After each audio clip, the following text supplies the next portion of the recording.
If you want to relive the golden days of rock, few places are better than Rudy's Music Store in Soho. The walls are adorned with legends from a bygone era, and things may remain that way according to the latest figures. This week, for the first time in history, hip-hop and R&B is now the dominant selling genre. Music producer Juan Rebufo is a hip-hop fan, but says rock is still a big influence. If anything, it's partaking in a new era, and it's being used as a way to create new music and kind of reinvent itself to the newer generations that haven't had a taste of what that lifestyle or that music is.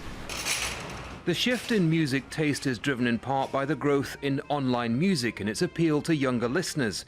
Music journalist Amy Wang says shifting demographics in how music is listened to has consigned rock to the history books. There's definitely a sadness to the death or decay or just general fading away of a genre, especially if you take into account the fact that rock music has a lot of symbolic meaning for people, whether that's through protest music or just the sound of what they grew up with.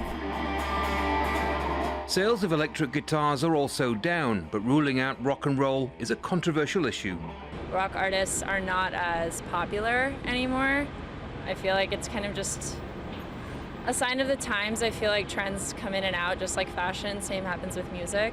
Rock and roll is dying? I don't think so. I think just pop music is a lot more popular, hence the name. What's happened in the US music industry represents a huge demographic and cultural change. It also speaks to the business savvy of hip-hop artists and the lack of fresh faces in rock and roll. But the genre's been challenged like this before and survived. And in the words of the great Neil Young, rock and roll will never die. Rock and roll can never die. No one is writing off rock music just yet. Those who stream and download their tracks may be younger and have different tastes, but when it comes to physical album sales, rock music still dominates, not ready to fade away just yet. Andy Gallacher, Al Jazeera, New York.